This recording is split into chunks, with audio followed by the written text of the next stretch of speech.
The bell for final period was a death knell, everyone agreed. Not because of the class. History with Ms. Vale was usually the highlight of the day, but because of the storm cloud that occupied the back left desk. Jackson Miller slouched there, a 17-year-old monument to resentment, his Letterman jacket a symbol of immunity he wore like armor. For weeks, the atmosphere in room 214 had been curdling. It started with muttered insults under his breath when Ms. Vale turned to the board, evolved into defiant challenges of her assignments, and had recently escalated to openly mocking her in front of the class. She was clueless, a pushover, a waste of space. The administration, fearful of Jackson's influential father who sat on the school board, offered sympathetic shrugs and vague promises to address the situation. The students watched, a captive audience to a slow-motion car crash, their respect for their favorite teacher fraying alongside her patience. Maya Vale, at 34, didn't look like anyone's idea of a pushover. She was lean, with a quiet steadiness in her hazel eyes that suggested she'd seen things far more demanding than a high school hallway. She moved with an economy of motion, never rushed, never flustered. She'd arrived at Oak Ridge High just 2 years prior, a mid-career shift into teaching after what her sparse personnel file only listed as federal service. She loved history, not as a collection of dusty dates, but as a tapestry of human decisions under pressure. She tried to connect the siege of Leningrad to the resilience she saw in some of her students facing their own battles. But Jackson was a different kind of battle altogether. On that Tuesday, the air was thick with impending rain and teenage lethargy. The lesson was on the Nuremberg trials, the principles of accountability. Jackson, bored, began tapping his knuckles loudly on his desk. Thump, thump, thump, thump, thump. The rhythmic aggression cut through Maya's explanation of command responsibility. She paused, her gaze settling on him. Jackson, please stop. He grinned, a wide, performative smile for his audience. Why? Bothering you, ma'am?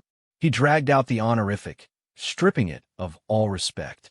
It's bothering the class's ability to learn, she replied, her voice calm, level. It was a teacher's textbook response, and it was precisely the wrong one for a predator like Jackson. He smelled neutrality as weakness. The class isn't learning anything anyway, he announced, leaning back until his chair balanced on 2 legs. What does a bunch of dead Nazis have to do with us? Unless you're going to teach us something useful. Like how to get a real job instead of babysitting. A tense titter ran through the room. Maya felt her heart rate, a steady drum she knew how to control, tick up a notch. She took a slow, invisible breath, a technique so old it was muscle memory. In through the nose, out through the mouth. Center yourself. Accountability, Jackson, she said, holding his gaze. The idea that actions have consequences, regardless of position. That's the connection. Now, your action is disrupting this room. The consequence is a detention. See me after class. The room fell silent. No one gave Jackson Miller attention. His chair legs slammed down. The grin vanished, replaced by something colder, uglier. You're giving me detention? He stood up, his bulk seeming to fill the back of the room. He wasn't exceptionally tall, but he was solid, a football player's build fueled by arrogance. He took 2 steps forward, looming over a row of desks. My dad will have your job for this. You're a nobody, a pathetic little woman who can't control her class. The personal attack, delivered with such venomous clarity, was a new threshold crossed. The students froze, some looking down, others wide-eyed. This was no longer standard rebellion. This was a targeted threat. Maya did not step back. She placed her chalk down neatly on the tray and turned fully to face him, her hands falling loosely to her sides. Her posture shifted almost imperceptibly. Her feet settled a shade wider, her weight evenly distributed, her shoulders relaxed but ready. It wasn't a fighting stance. It was a readiness stance. The room's energy changed. The fear suddenly had a new source, and it wasn't the bully. Sit down, Jackson, she said.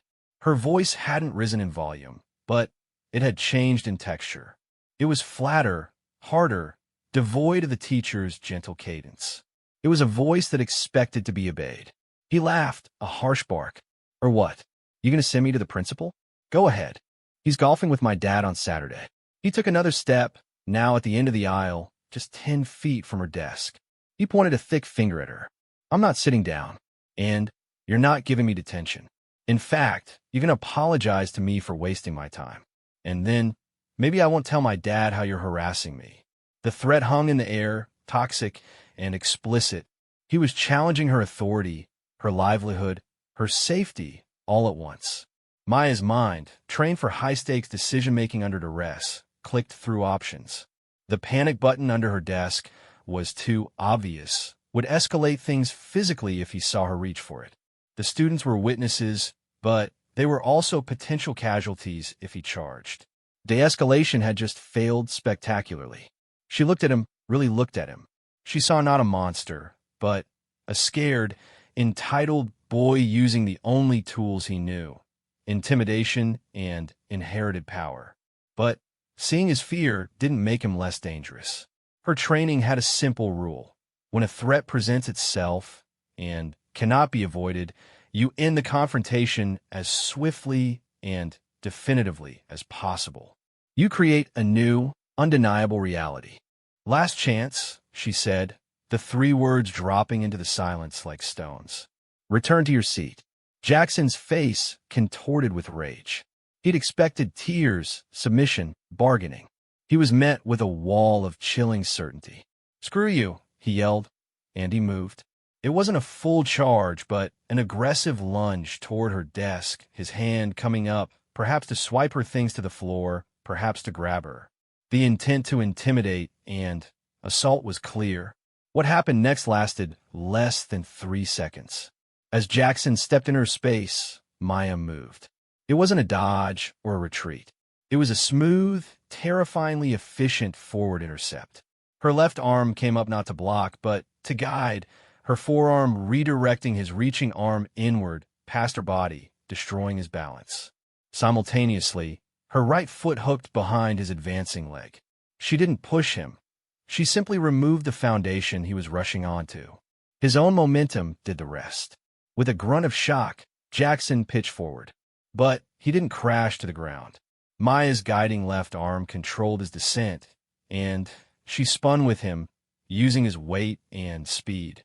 In one continuous motion, she swept his leg, rotated her hips, and drove him face first into the large, blank whiteboard at the front of the room. The impact wasn't a sickening crack, but a heavy, resonant thud that shook the board on its rails. Jackson's body went limp for a split second, stunned. Maya maintained control, her hand now on the back of his shoulder, her body positioned to the side, preventing any roll or recovery. His face was pressed against the cool white surface, his arms splayed. He wheezed, the air knocked from his lungs. The classroom was absolutely, profoundly silent. 20 students stared, mouths agape, processing the impossible scene. Jackson Miller, the untouchable, pinned motionless against a whiteboard by their 5'6" history teacher who hadn't even broken a sweat. Maya leaned close to his ear, her voice so low only he could hear it, yet it carried a freight train's weight in the quiet room. The threat is neutralized. The confrontation is over. If you move, I will break your arm. Do you understand? It was not a question of anger, but of fact. A strangled, "Why yes," gurgled from Jackson. Good. She held him there for another 5 seconds, letting the new reality sink in for everyone, especially for Jackson. Then, with the same fluid control, she released him, stepping back into a safe, observant position. He slid down the board to a heap on the floor, clutching his chest, his face pale with shock and humiliation. He didn't look at her. He couldn't. Maya turned to the class. Their faces were a mosaic of awe, fear, and disbelief. She walked to her desk, pressed the silent panic button, and then addressed them in that same calm, steady voice, though the steel was now just beneath the surface. The lesson on accountability, she said, glancing at Jackson, who was struggling to breathe normally, appears to be continuing. Please open your textbooks to page 158. We'll discuss the legal precedents while we wait for the principal. No one moved. Then, as if released from a spell, 20 heads looked down, 20 hands fumbled for books. The only sound was the rustle of pages and Jackson's ragged breathing. Maya Vale stood by her desk, waiting. The first part of the storm was over. The repercussions were just beginning to gather on the horizon. The principal, a hairy man named Ed Douglas, arrived with the school resource officer, a kindly older man named Deputy Morris. Their entrance broke the surreal quiet of room 214. The scene they walked into was one for which no administrator is ever prepared. A teacher standing with preternatural calm beside her desk, a class of students pretending with intense focus to read about post-war tribunals, and the school's most politically protected student crumpled on the floor, looking smaller and younger than anyone had ever seen him. Jackson, seeing authority figures he recognized, found a second wind of bravado, though it was choked and wheezy. "She assaulted me," he croaked, pointing a trembling finger at Maya. "She attacked me for no reason. I want her arrested." Deputy Morris's eyebrows climbed his forehead. He knew Jackson's reputation. He looked at Maya. "Ms. Vale."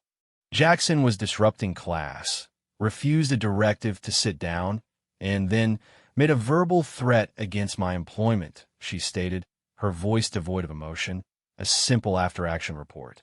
He then advanced on me in a threatening manner with clear aggressive intent.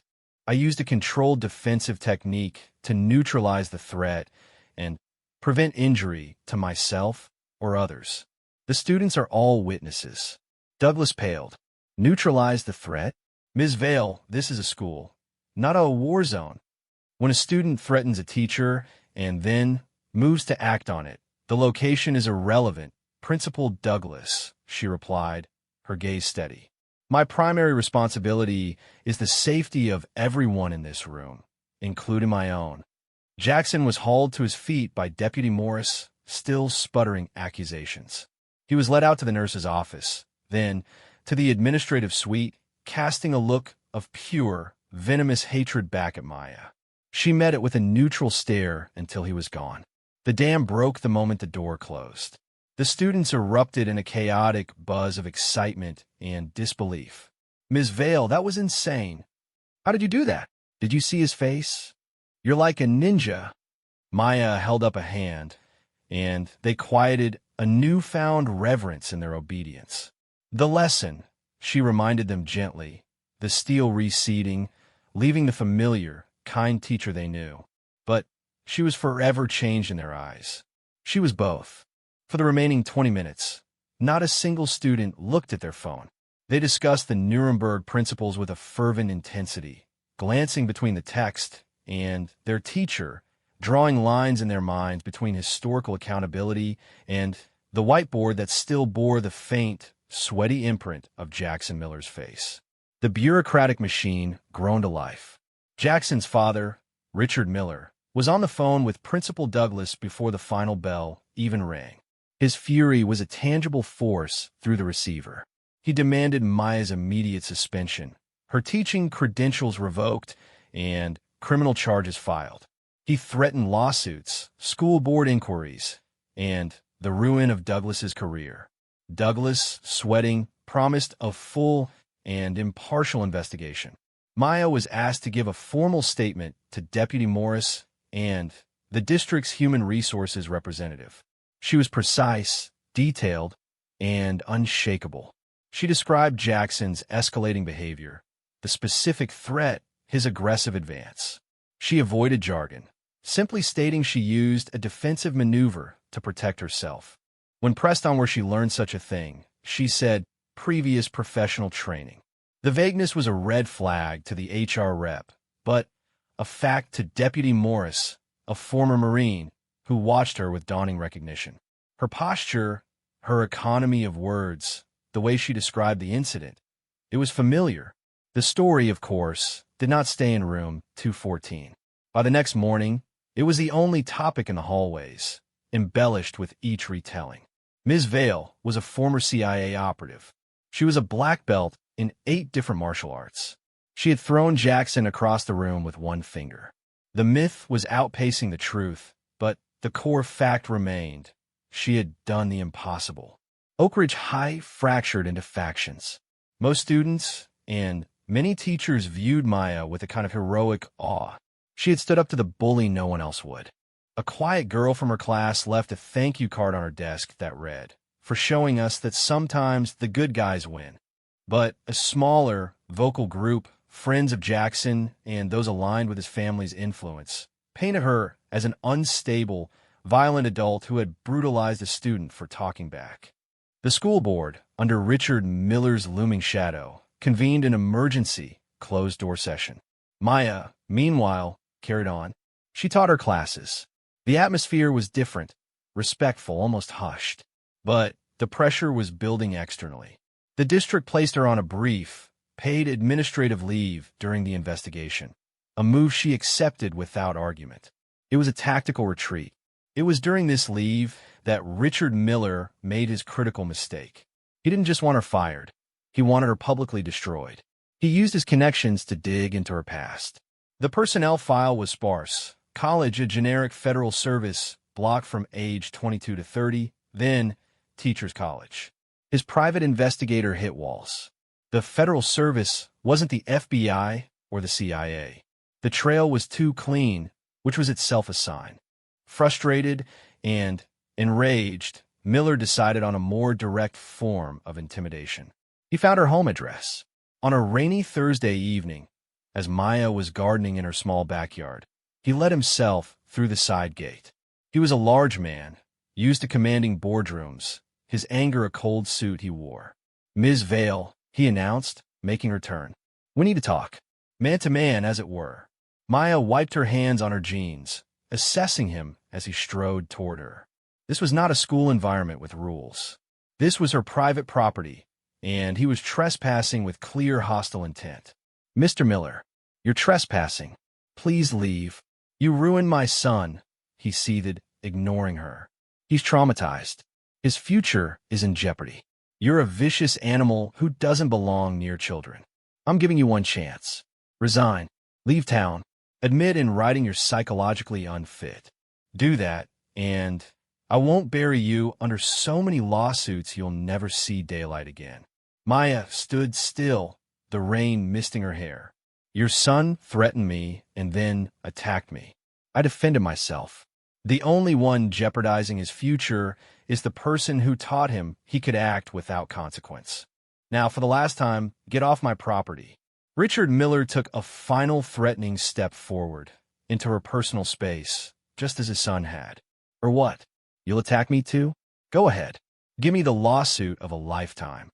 Maya didn't move to strike him. Instead, she reached into the pocket of her jacket, which was hanging on a nearby fence post, and pulled out her phone. She had been recording since he announced himself. "You've just admitted to conspiring to force a false confession and threatening vexatious litigation to cover up your son's assault," she said, her voice clear over the patter of rain. "You're also trespassing and attempting to intimidate a witness. This audio file is now being uploaded to a cloud server. Deputy Morris and my union representative will have it within 60 seconds. Would you like to continue this conversation, or would you like to speak to your lawyer?" Richard Miller's face went from red to ashen. The power dynamic, which he believed was immutable, had just been inverted. He was not facing a frightened teacher. He was facing a strategic operator who had anticipated his move. He had walked into a perfect ambush. Without another word, he turned and left, the gate slamming shut behind him. Maya watched him go, then saved the audio file. The battle lines were now drawn in the open, and Richard Miller had just fired his best shot and missed. The real war for the truth was about to begin. The audio recording was a seismic event. Maya provided copies to her union rep, a fierce woman named Brenda, who listened to it with growing fury, and to Deputy Morris, who listened with professional concern. When played for the school board in a subsequent emergency session, minus the recused Richard Miller, the room turned ice cold. The blatant attempt at witness intimidation and coercion by one of their own was a scandal that could no longer be contained. The board's fear shifted from Miller's wrath to public and legal exposure. Simultaneously, the investigation into the classroom incident, now forced into true impartiality, yielded conclusive results. Interviews with the students, conducted individually, provided a consistent and damning narrative for Jackson. Yes, he had threatened her job. Yes, he had advanced on her aggressively. Yes, they had all felt scared. And yes, MS. Vale's response had been super fast, controlled, and like something out of a movie. Several students volunteered that she had given Jackson multiple clear commands to stop. The myth of the unprovoked attack evaporated. Faced with overwhelming evidence and the ticking time bomb of Richard Miller's recorded threats, the school board had no choice. They cleared Maya of any wrongdoing, calling her actions a regrettable but justified use of force in defense of self and others. They reinstated her immediately with a formal apology. Jackson was suspended for 10 days, a slap on the wrist that spoke to lingering political pressure, but it was a mark on his record nonetheless. More importantly, the official narrative now branded him as the aggressor. Richard Miller was apoplectic. His power had proven finite. In a final, desperate gamble, he filed a civil lawsuit against Maya and the school district for excessive force and emotional distress. It was a bluff, a move to drain her resources and smear her name publicly. He leaked carefully edited details to the local paper, painting a picture of a militaristic teacher snapping on a misunderstood kid. This was the catalyst that changed everything. The story, with its juicy elements of violence, power, and mystery, was picked up by a regional news outlet. A sharp-eyed producer, doing basic due diligence, hit the same wall Miller's PI had with Maya's past. But instead of giving up, she dug into other avenues. She searched for Maya Vale in conjunction with military awards, federal court cases, anything. She found a buried public record from federal appeals court, a case about the release of certain personnel records. Listed among a group of petitioners was a Maya V. redacted, former Chief Petty Officer, United States Navy. The producer's eyes widened. Navy. She cross-referenced with known special operations affiliations. A source at the Pentagon asked about a Chief Petty Officer Maya V, who served around a given time frame, responded with a chuckle and then a sudden, cautious silence. No comment, the source said, which was as good as a confirmation. The producer had her hook. The news segment aired at 6 p.m. It led with the sensational classroom story and the lawsuit. Then, the anchor pivoted. But who is Maya Vale? Our investigation has uncovered that the history teacher at the center of this storm is no ordinary educator. We have confirmed that prior to her teaching career, Maya Vale served with distinction for 8 years as a Chief Petty Officer in the United States Navy. Furthermore, according to multiple military sources speaking on background, Chief Vale was not just a sailor. She was a member of the Naval Special Warfare Development Group, widely known by its former acronym, SEAL Team 6. She is one of the very few women to have ever completed the grueling selection and training for that unit. They showed no pictures. Those were classified, but they displayed generic file footage of SEAL training, rough waters, obstacle courses. The impact was nuclear. In her living room, Maya watched the broadcast, a deep weariness settling over her. She had hoped that chapter of her life would remain closed. But the secret was out. She knew the world had just tilted on its axis. At the Miller household, Richard and Jackson were also watching. Jackson's sneer of triumph from earlier in the day froze, then melted into open-mouthed shock. The bluster drained from his father's face, replaced by a ghastly pallor. They hadn't been fighting a teacher. They had been threatening, suing, and trying to destroy a decorated special operations veteran. A woman whose entire career was built on assessing and eliminating threats in the most high-stakes environments imaginable. The lawsuit now looked not just frivolous, but ludicrously, dangerously stupid. His son hadn't been assaulted by a teacher. He had been tactically subdued by a Tier 1 operator who had shown inhuman restraint. The news spread through Oak Ridge like wildfire. The student who had called her a ninja felt a rush of vindication. The yacht in the hallways the next day was tinged with something else, a nationalistic pride, a protective fury. To disparage Ms. Vale was to disparage a war hero. The lawsuit collapsed within 48 hours. Miller's own lawyers, fearing professional ridicule and potential sanctions for pursuing a baseless case against a former special operator, advised him in the strongest terms to drop it. He did so with a terse, no-comment statement. But the consequences were only beginning for Jackson. The college recruiters, for football, his ticket to a future, started calling. Not to express interest, but to rescind it. We've seen the news reports. One coach said, his voice cold, "We're looking for young men of character who respect authority. A young man who would threaten and attack a teacher, let alone one who served like that. It shows a profound lack of judgment. We wish you the best elsewhere." One by one, the offers vanished. His football career, the core of his identity, and his primary path to college was over. Worse followed.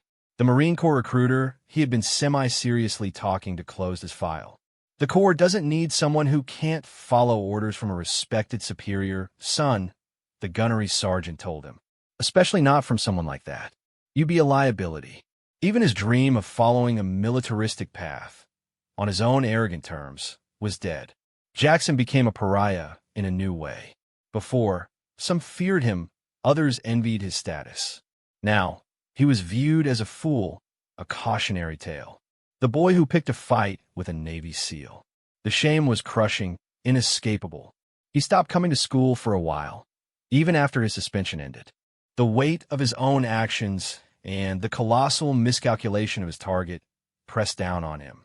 His father, disgraced and legally exposed, offered no comfort, only a simmering, embarrassed resentment. The family's influence in the town crumbled overnight.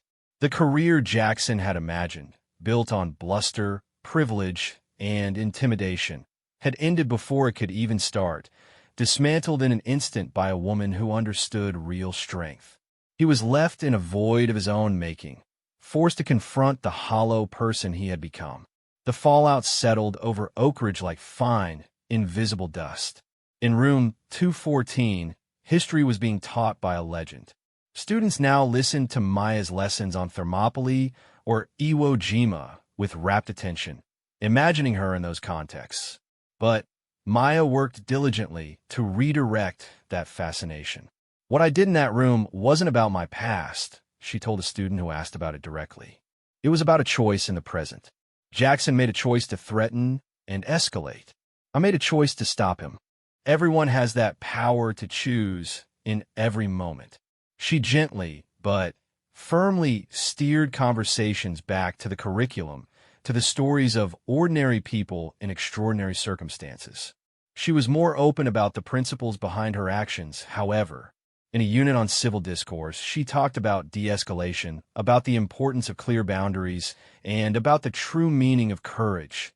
Not the absence of fear, but the assessment of risk and the will to do what is right despite it. The students, even the rowdy ones, listened. Her authority was no longer just professional. It was moral and earned in a way they all understood. The school administration, chastened and wary, gave her a wide berth. They approved her proposal for a new elective seminar, ethics, leadership, and modern history. It filled up instantly with a waiting list. She didn't teach tactics. She taught critical thinking, accountability, and the weight of command decisions. Jocks, nerds, and artists sat together, debating the morals of historical figures, often glancing at their teacher for a model of how to hold conviction with calm. Jackson Miller eventually returned to school, a ghost of his former self. The swagger was gone, replaced by a slumped, shuffling gait. He was a senior with no prospects, a walking lesson. He avoided room 214, scheduling his classes to never cross its threshold. Maya saw him once in the hallway, their eyes meeting for a fleeting second. She saw no hatred there anymore, only a deep, bewildered shame. She gave a small, slow nod, not of forgiveness, which was not hers to grant, but of acknowledgement. He looked away quickly, shrinking into himself. One afternoon, a sleek black government sedan pulled into the school parking lot. Two men in suits, with the unmistakable bearing of federal agents, asked to speak with Maya. They met in a private conference room.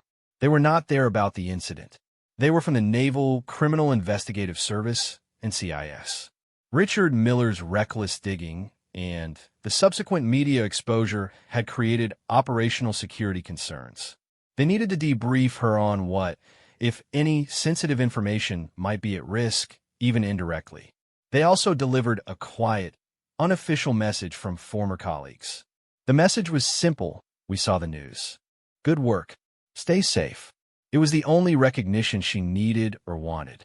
After the agents left, Maya felt a chapter truly close. The world now knew her secret, but it had also validated her present. She was not a weapon out of place.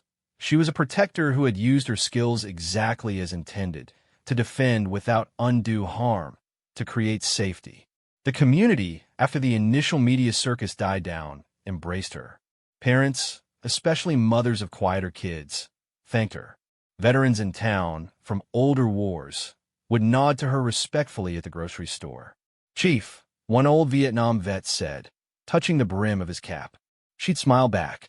She was no longer just Ms. Vale, the history teacher. She was one of their own, a guardian who had walked among them quietly until she was needed. The school year drew to a close. On the last day, as students flooded the halls with yearbooks and shouts of summer freedom, Maya packed her tote bag. On top of her planner, she placed the thank you card from the quiet girl and a new one from the entire football team, signed by every member except one, thanking her for teaching them that respect isn't given with a title, it's earned with character. As she walked out of room 214 for the summer, she paused at the door. The whiteboard had been cleaned countless times, but she knew what had happened there. It wasn't a place of violence to her, but a place where a line had been drawn, where a young man learned that consequences are real, and where a woman remembered that she never left her duty to protect behind. She locked the door and walked down the sun-dappled hallway. The whispers followed her, but they were no longer of scandal. They were of respect. The story of the bully and the teacher seal would become Oak Ridge High legend, told to incoming freshmen for years. But for Maya, it was just a moment, a difficult intersection of her past and present. She had a summer to plan, a new elective to design, and a life to live, not as a secret warrior, but as a teacher who had proven definitively that sometimes the strongest lesson isn't in a book, but in the calm, unwavering application of justice. The following autumn brought a changed rhythm to Oak Ridge High. Maya's new elective, ethics, leadership, and modern history, became the most sought-after class in the school. It wasn't about war stories. It was about the why behind the action.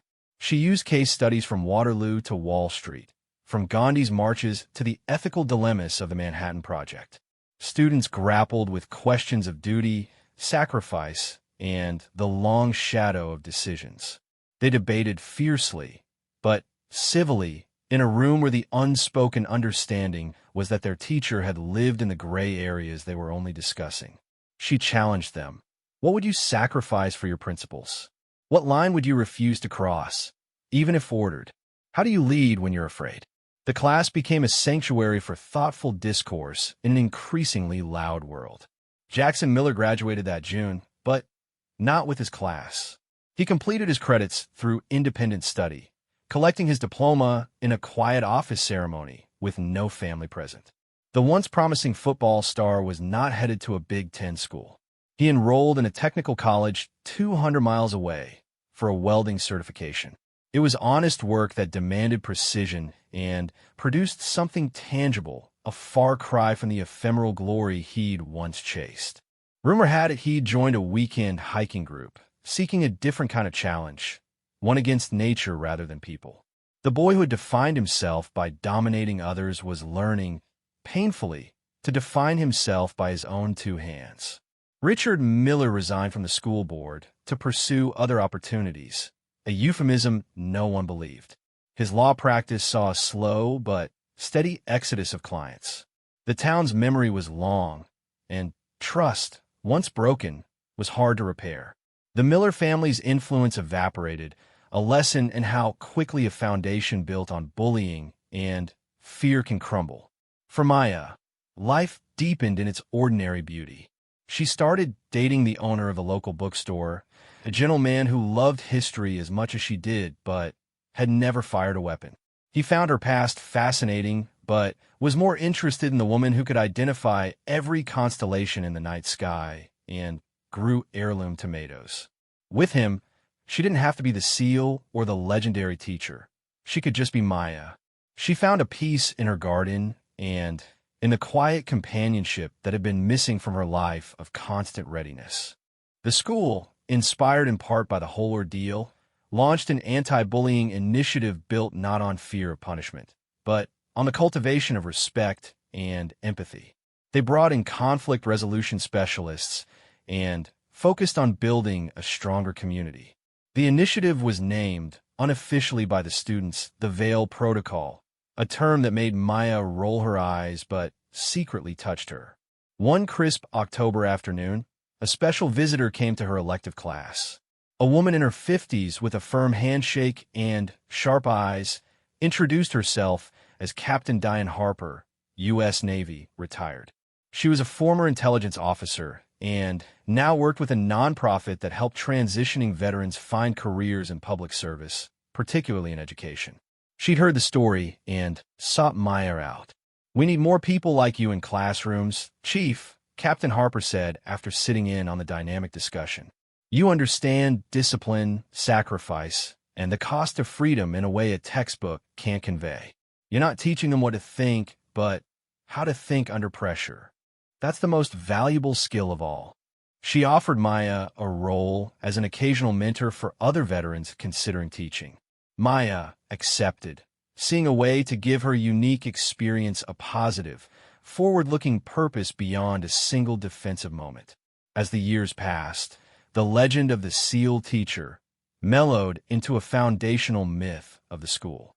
New students would hear the story and look at Ms. Vale, still lean, still moving with that economy of motion, with a kind of reverence. But the daily reality was of a dedicated, exceptionally clear-eyed educator who loved her subject and her students. On the 10th anniversary of the incident, a local journalist doing a retrospective piece asked Maya for an interview. They sat in her now familiar classroom, sun streaming through the windows. The journalist asked the expected question, "Looking back, do you think your military training was what resolved that situation?" Maya thought for a long moment, gazing at the whiteboard. "The training gave me the tools," she said finally. "The muscle memory, the tactical options. But what resolved it?" She paused, choosing her words with care, was a decision. A decision that no one in this room would be harmed. That a line had to be held. That's not something they teach you in BUD/S. That comes from somewhere else. From your character. My hope is that in here, while we talk about D-Day and the Civil Rights Act, my students are also building the moral fortitude to know where their line is and to hold it, whatever they face. The journalist nodded, understanding that the Real story was not a flashy takedown, but a lifelong commitment to integrity. That evening, Maya walked home through the quiet streets of Oak Ridge. She thought of Jackson, who, she'd heard through the grapevine, was now a foreman at a shipyard, respected for his skill and his quiet, no-nonsense leadership. She thought of her students, scattered now across the country, doctors, engineers, teachers, parents. She thought of the simple joy of her own life. The bookstore, her garden, the veteran she was mentoring who was about to start his student teaching. The confrontation had been a single, sharp note in the symphony of her life. It had defined her to the outside world for a moment, but it did not confine her. She had used the skills of one life to protect the life she had chosen. And in doing so, she had not just ended a bully's career. She had quietly, steadily helped build a community where that kind of bullying would find fewer places to take root. Her service had never ended. It had simply changed its theater. And in the quiet, earnest engagement of a classroom, in the growth of young minds learning to think and to choose wisely, she had found her most meaningful mission yet. The story wasn't about an ending, but a continuous, quiet becoming. This response is AI-generated for reference only.